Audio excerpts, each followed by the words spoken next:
The volunteers of San Diego County Sheriff's Search and Rescue have served our communities for more than 40 years. There is no other search and rescue academy like this in the state. Indeed, there's only a handful in the entire nation, and this one's been used as a model for many of these communities. It's an organization vital to the safety and welfare of our county. Called out for service day or night, these dedicated men and women serve not only San Diego County, but are summoned to disasters throughout the state and country. From ocean cliffs and mountaintops to the desert valley, these dedicated individuals selflessly volunteer their time and expertise for the well-being of our communities.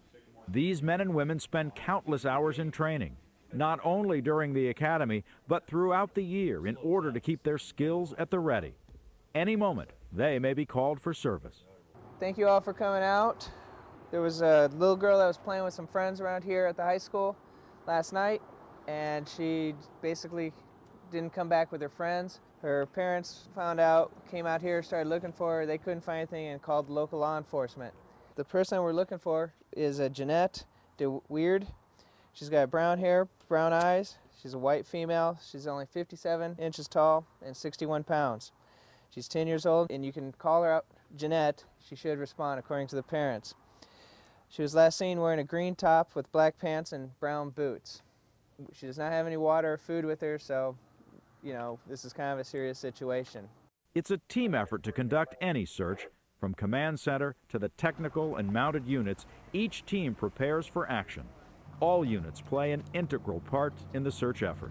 We're going to have you guys start following the trails out here, the dirt roads that we got, the fire roads. Cut for sign on the side, see if maybe she's gone off that way, possibly. If you see something that you think needs to be identified or looks a little better, it's at your discretion, David, since you're the team leader, to see whether or not to continue or just call it in. All right. The first team to head out is the mounted.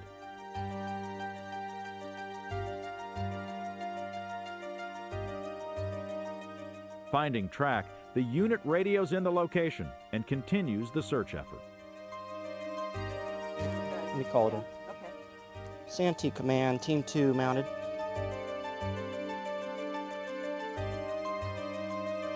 We're continuing the track heading west. It looks like we've got good track here.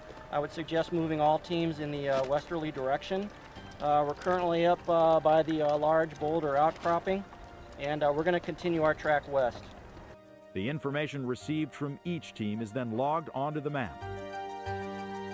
The field and trail dogs catch the scent and are able to narrow the search for the ground crew as they move in.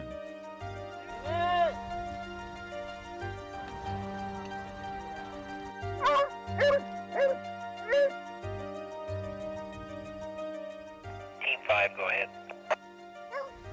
Dogs are on scent and working consistently. However, we would like to see tactical search join. Could you send some troops out for us? Right here. Gonna call it? Okay. There we go, we're on it! Santee Command, this is Tracking Team 10. Tracking team, go ahead. As Tracking Team 10, we've located the subject. However, she's stuck in some rocks. We cannot get to her at this time. We need to, get a technical team up here at this location. Over. Having to rappel to reach the child, the EMT is rigged with a harness for descent.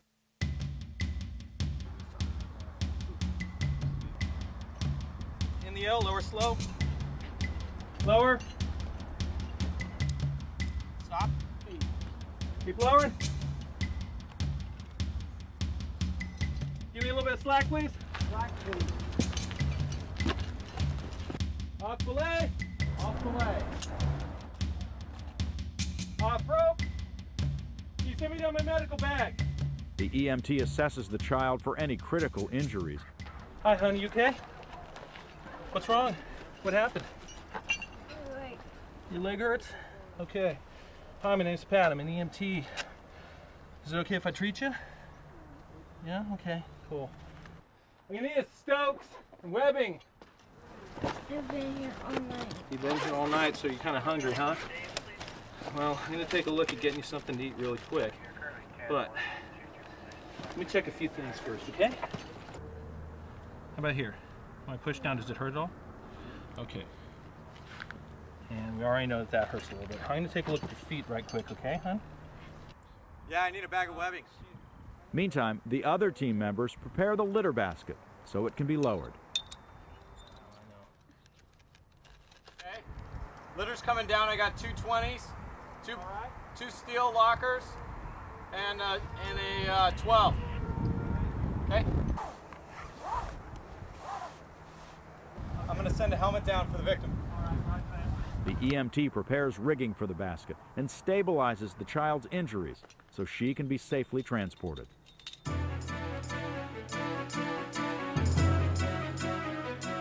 Stand by, resetting the Gibbs. All the way.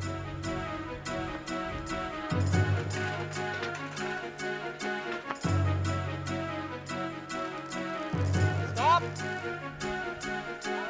Up.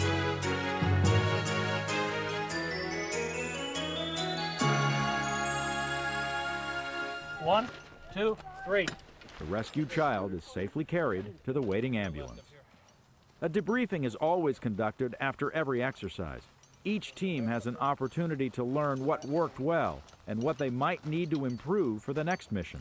You guys did an outstanding job. We located her. She was actually, what happened, she slipped and fell down the side of an embankment and underneath a little bit of a cliff. And she had actually broken her ankle, and that's why she couldn't get out.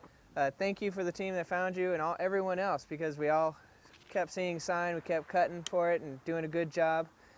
It was outstanding. Dogs picked up scent, located, got to a certain point, ground teams took over and located her.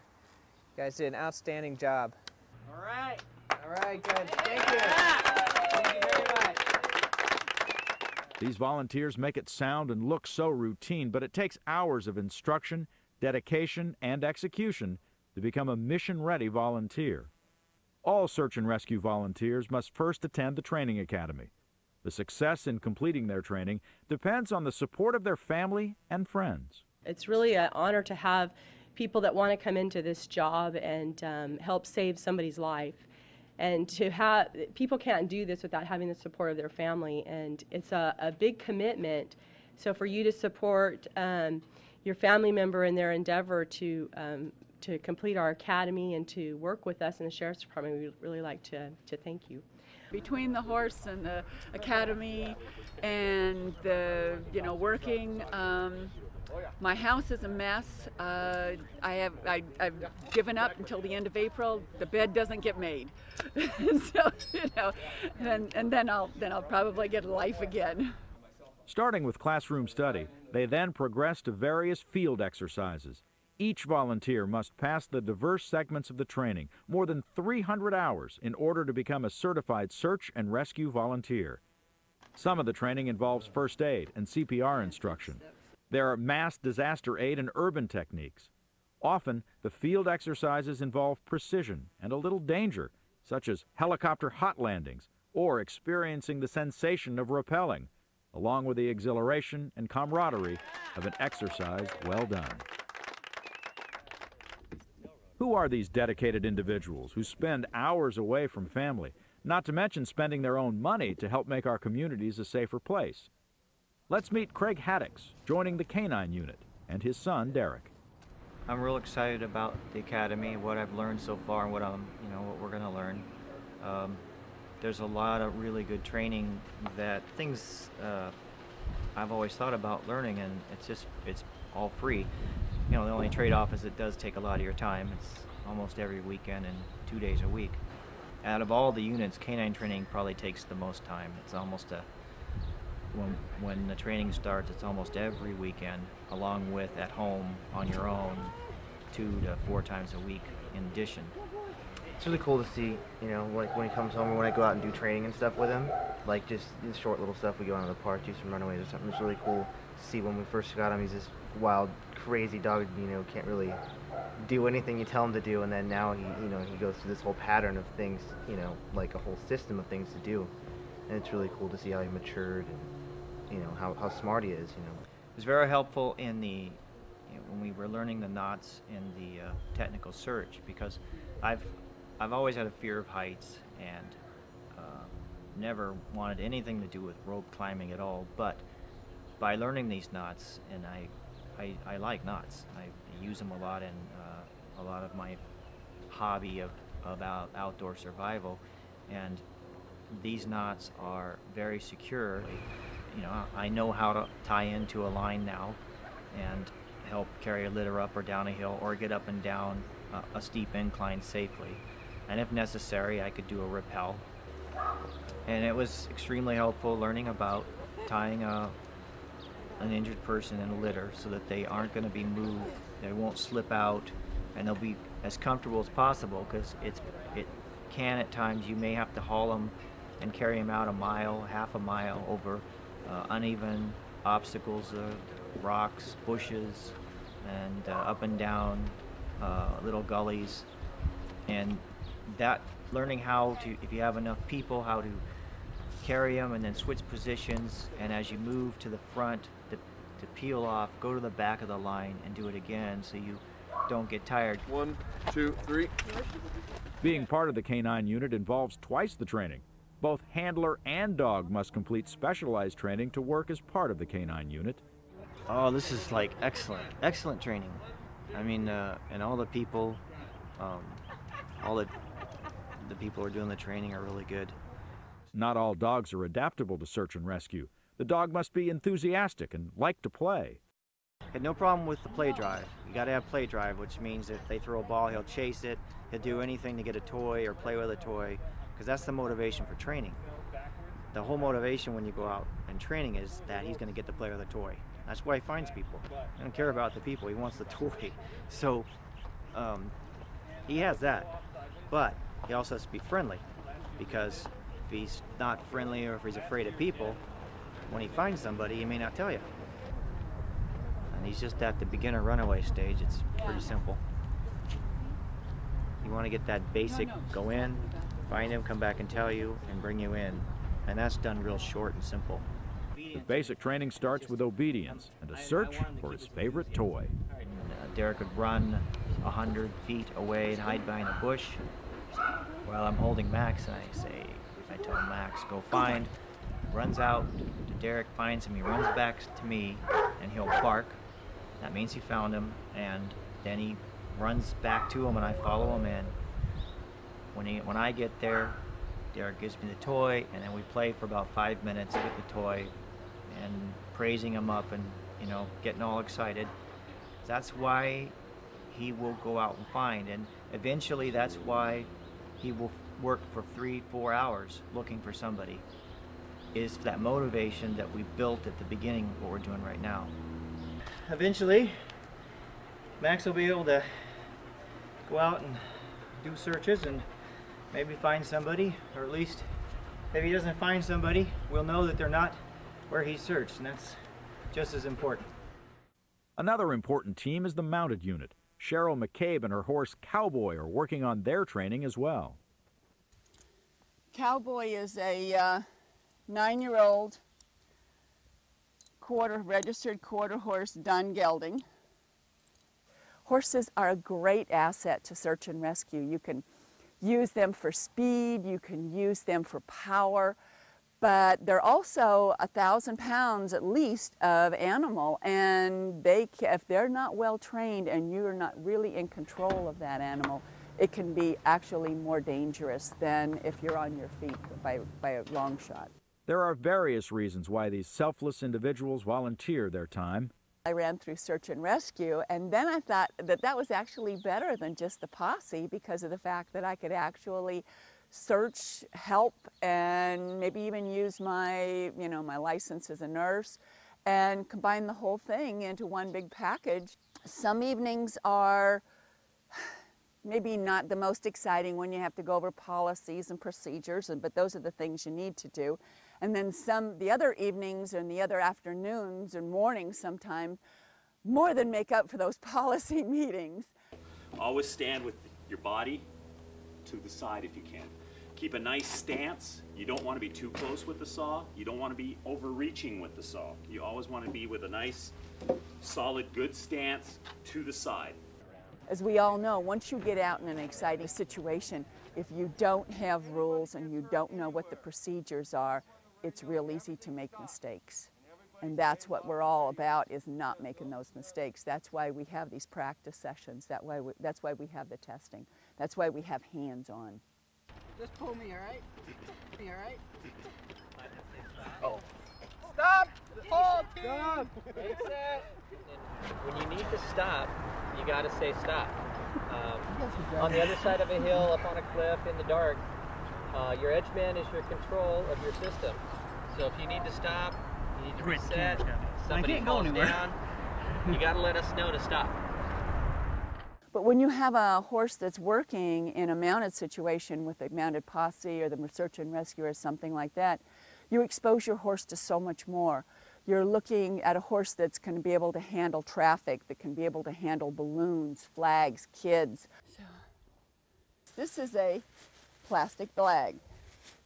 As we've all seen them, and most people don't even think about it, you see a plastic bag that's blowing along the ground. Well, trust me, blowing along the ground, wrapping around a horse's feet is just a recipe for what they call a wreck. It's because it's scary, it moves, and as far as they're concerned, it's something that attacks them. So the idea is to introduce it to them without them really realizing that they're being introduced to it. One of the things that a lot of people get hurt on, and they don't even think about it, is that when they remove pieces of clothing, when they're either on the horse or when they're off of the horse, it's one of the things that scares horses the most, and it's a simple thing that a lot of people don't realize. I'm so happy with this horse. He's done really, really, really well with this. Search and rescue would not be complete without the technical rescue unit. Randy Heston decided to join this team. Randy, his wife Cindy, and their 2 sons may be your next-door neighbors.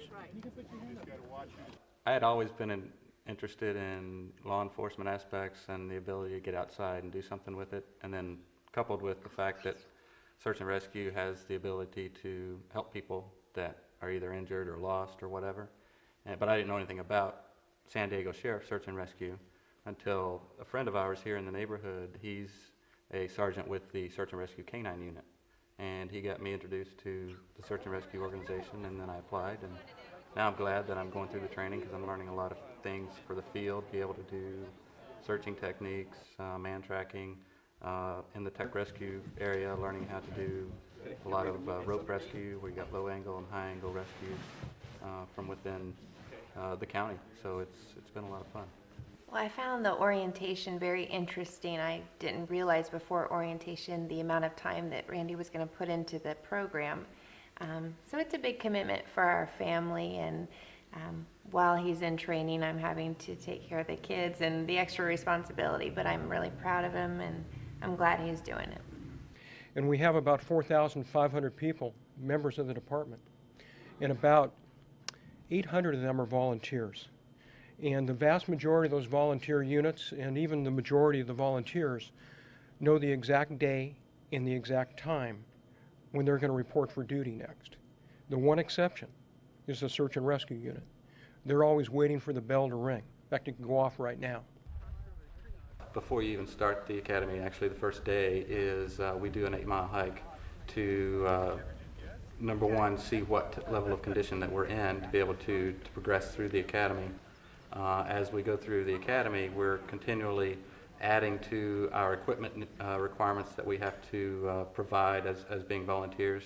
And by the end of the academy, then we have a return to the 8-mile hike with our fully loaded packs. And the packs are anywhere from 25 pounds and up. It stays relatively flat until you get it to about 3.5 miles. And then there's an uphill that's been washed out and it's fairly rocky. Another thing that search and rescue personnel are able to be utilized for is in the event of any type of mass casualty event in the county or elsewhere, actually. And so we're trained in the ability to handle large casualties of large amounts of people. We're trained in the ability to triage those individuals based on the severity of their injuries, to be able to quickly scan and identify what injury needs to be treated first and what injuries can be put aside and worked on at a later time. Don't get target fixated. Yeah.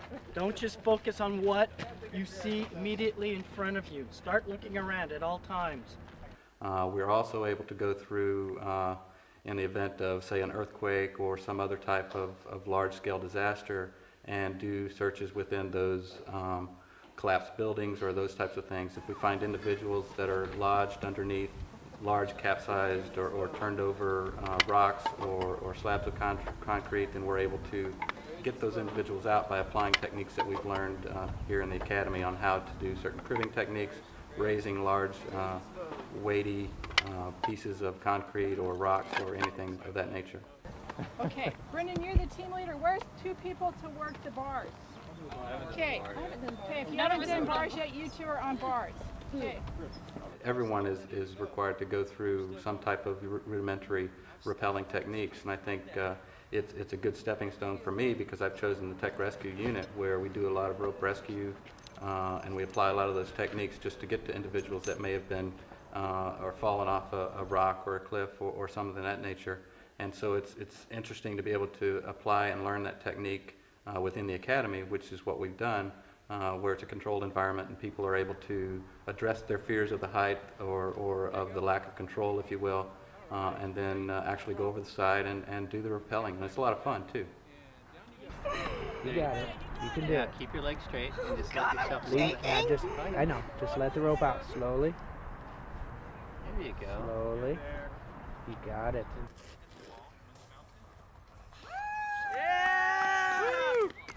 One of the more fun aspects, I think, of the SAR Academy is the ability to actually go out with the Astria unit's helicopters and be able to do hot loads and landings and climbing in and out of the helicopters when they're actually still hovering.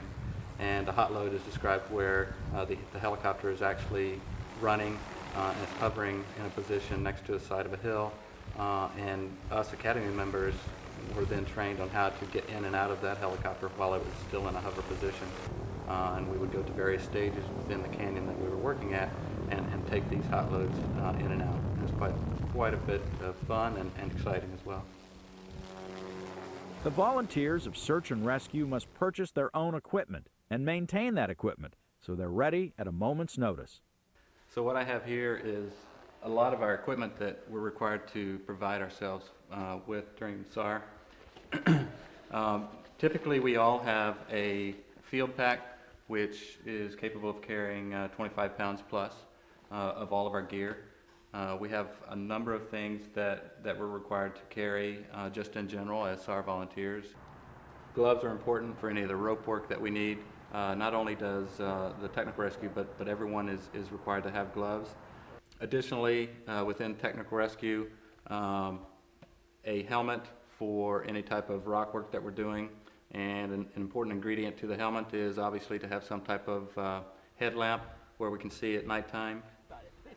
The various webbings that we have and we're required to carry, various lengths, but everyone has the same lengths and they're in a certain color code, so we know if we pick up an orange one it's going to be a certain length, we pick up a blue one it's going to be a certain length. We have the various hard gear for technical rescue, your carabiners, a Rescue 8 device which is used for rappelling, and everyone within search and rescue has basic first aid equipment, a CPR mask, various bandages of certain types. So I'm prepared with a lot of the equipment needs that I need to provide. I'm going to continue to meet the requirements on the list, which I have a few other items to continue and add to that list with. And I'm also looking forward to the impending graduation from the SAR Academy. At that point then I will be ready to go out on call-outs, I think, to be able to search for folks that are in the county that need our help. And I'm looking forward to that a great deal. All of this hard work and dedication culminates in recognition by various community groups. Therefore, be proclaimed by Chairwoman Diane Jacob and all the members of the San Diego County Board of Supervisors that they commend the San Diego County Sheriff's Department Search and Rescue Bureau and the San Diego Mountain Rescue Team for their outstanding service, dedication to duty, and commitment to the people of San Diego County. Family and friends participate in the joy and recognition at the graduation ceremony for the new Sheriff's Rescue Volunteers.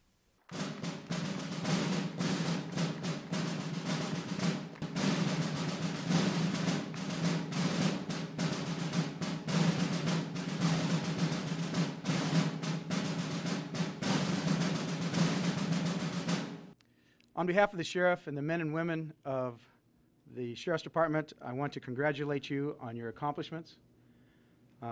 Also, the Sheriff wanted to acknowledge your personal sacrifice, your commitment to the community that you live and work in, and that by volunteering as a reserve, and in particular a search and rescue reserve. Craig Haddix.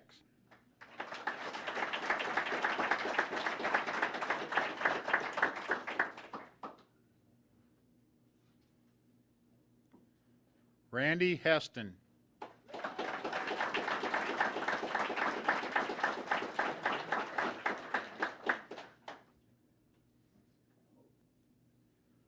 Cheryl McCabe.